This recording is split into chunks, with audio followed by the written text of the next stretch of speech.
I love telling stories.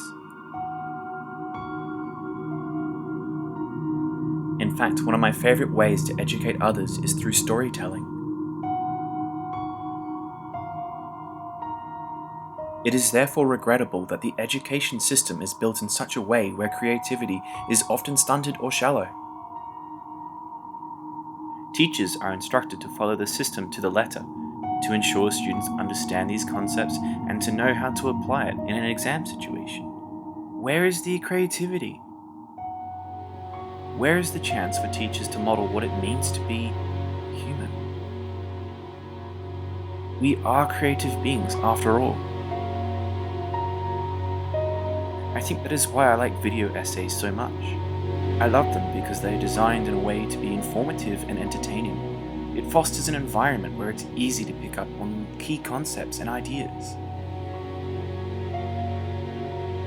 More importantly, they are creative. It involves an understanding of sound, visuals, and information. When presented together, it becomes its own art form. I think this whole pandemic situation has granted me valuable time to reassess what kind of teacher I want to be. The one where I simply present the facts? To design a teaching format that piques the interest of those who learn from me, and as such I believe that when it comes to tests and real-world application, my students can recall their knowledge easier.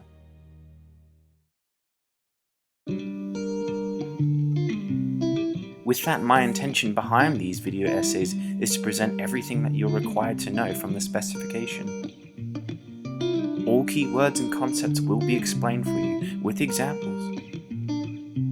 Your job is to take your time with these videos, pausing at points to take notes and answer any key questions I pose. This is to encourage you to take responsibility for your learning. As much as you think you can simply watch a video and take away everything you need from it, these videos are not designed to be watched without taking notes. Simply watching something and hoping to remember is not regarded as an effective way of learning. Before we begin, ask yourself, what makes a human human? Understanding humanity goes back well beyond the foundation of psychology, predating even the Stoic philosophers of ancient Greece. Since the advent of science, our understanding of humanity has grown rapidly. Our knowledge today even surpasses what scientists could have dreamed a mere century ago. Despite scientists being more sure than ever about what causes human behavior, the reverse can almost be said for psychology. Questions such as whether our thoughts and behavior are free choices or the result of predetermined factors elicit a range of responses from psychologists and a whole host of new questions. This never-ending internal conflict between the approaches causes many not to consider psychology as a science at all. The philosopher Thomas Kuhn suggested that what distinguishes scientific disciplines from non-scientific disciplines is a shared set of assumptions and methods. Paradigm. Kuhn suggested that social sciences like psychology lack a universally accepted paradigm and are probably best seen as a pre-science, such as biology or physics. Natural sciences are characterized by having a number of principles at their core, such as the standard model of the universe in physics.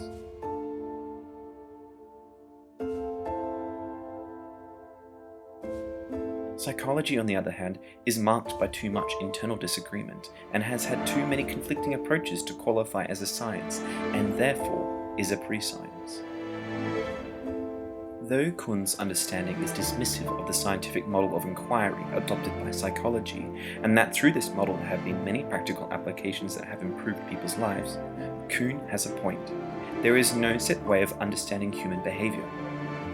Why else are there so many different approaches to psychology? So what exactly is a debate in psychology? Well, think of it as you would with any debate in the real world. It is a discussion around a topic where two or more ideas have a different understanding of the topic. And in this context, it is an academic argument that usually lasts over many years and often appears to have no resolution. Where are then these debates in psychology? To help you understand, let's examine one of America's most prolific serial killers.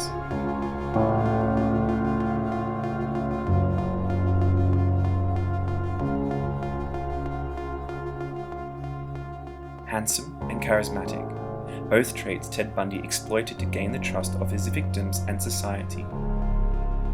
His looks and character were only able to get him so far before he was finally convicted of triple murder and sentenced to death. Shortly after his conviction, he confessed to killing at least 30 women in 7 states between 1974 and 1978, though many suspect the number to be higher.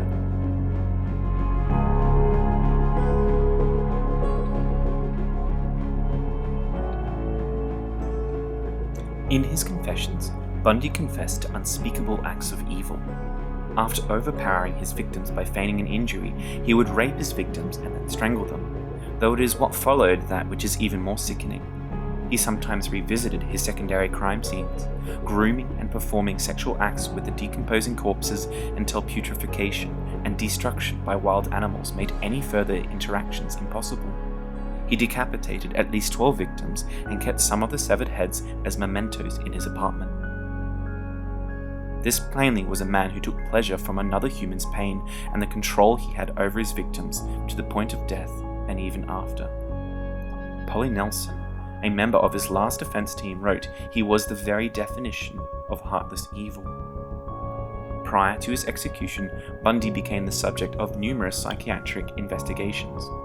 Diagnoses of multiple personality disorder and bipolar were still not enough to convince experts of his true diagnosis. Eventually, after numerous investigations, the pieces began to fall into place. He had an ability to mask his true personality through outward charm and charisma. He knew the differences between right and wrong behavior, but didn't allow that to affect his behavior, and more frighteningly, he had a complete absence of guilt or remorse. Bundy is even on record stating that he was in the inevitable position of not having to deal with guilt. It was clear that his lack of remorse and empathy meant that he was a one true psychopath.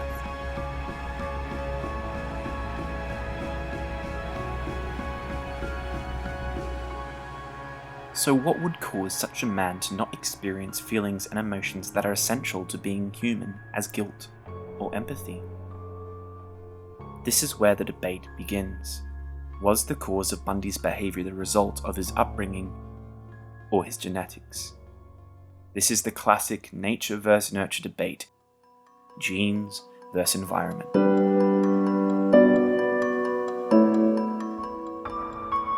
Those who are familiar with Bundy's upbringing could easily point to the troubled childhood of Bundy. But recent understanding of the gene monoamine oxidase A, MAOA, commonly known as the warrior gene, has also called into question the role of genetics within psychopathy.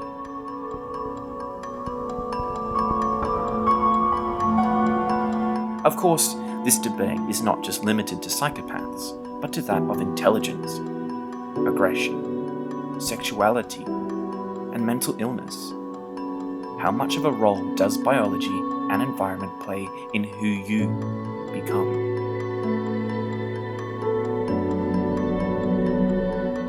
Looking further into Bundy, we see that his childhood was troubled. Born to a single mother and raised in an abusive household, Bundy began to display odd behavior at a young age. On at least one occasion, his aunt woke up to find 3-year-old Bundy placing knives near her sleeping form while smiling. Something which psychiatrist Dorothy Lewis describes as a trend to be found only in very seriously traumatized children who have either themselves been victims of extraordinary abuse or who have witnessed extreme violence among family members. His resentment at being lied to about his parentage and his inability to form an appropriate attachment to his mother led to an overall mistrust of women and authoritarian figures. Perhaps this is what prevented Bundy from making any meaningful friendships at all. One of his ex-partners, Anne Rule, writes, "Ted loved things more than he loved people, He could find life in an abandoned bicycle or an old car and feel a kind of compassion for these inanimate objects, more compassion than he could ever feel for another human being. We could then ask how free Bundy was when it came to the decisions he made. Surely his traumatic childhood, lack of parental attachment, and inability to understand social interactions played a role in who Bundy was. To what degree did the external and internal play a role in who Ted Bundy was? Do all these factors, the biological and environmental, mean that Bundy's behavior was predictable? This is the second debate: free will versus determinism.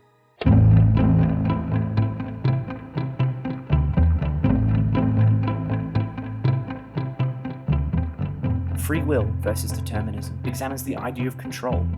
It asks whether the choices you make are really your own, or are they the result of built-up past experiences, outside influence, previous socialization, genetics, and brain chemistry. At the end of the day, it explores how free we are in the choices we make.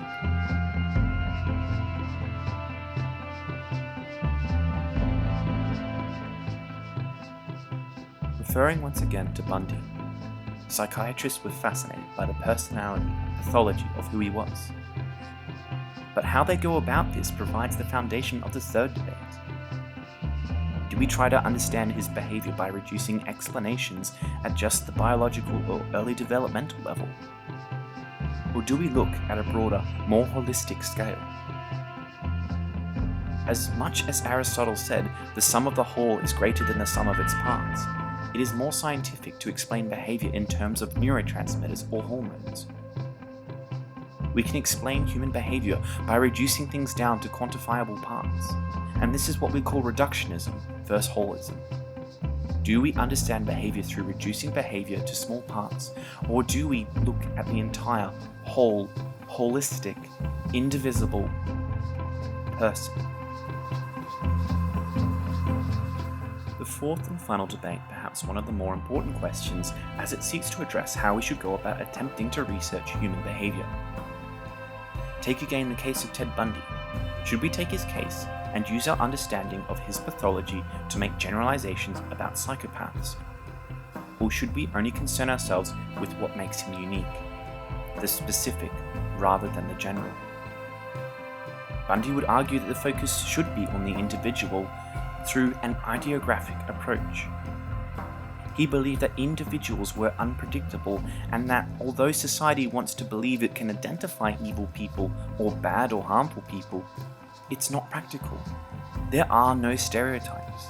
However, this unscientific view flies in the face of much research which suggests you can study human behavior through the development of general principles and universal laws, a nomothetic approach. And so this concludes the debates of psychology: nature versus nurture, free will versus determinism, reductionism versus holism, and idiographic versus nomothetic.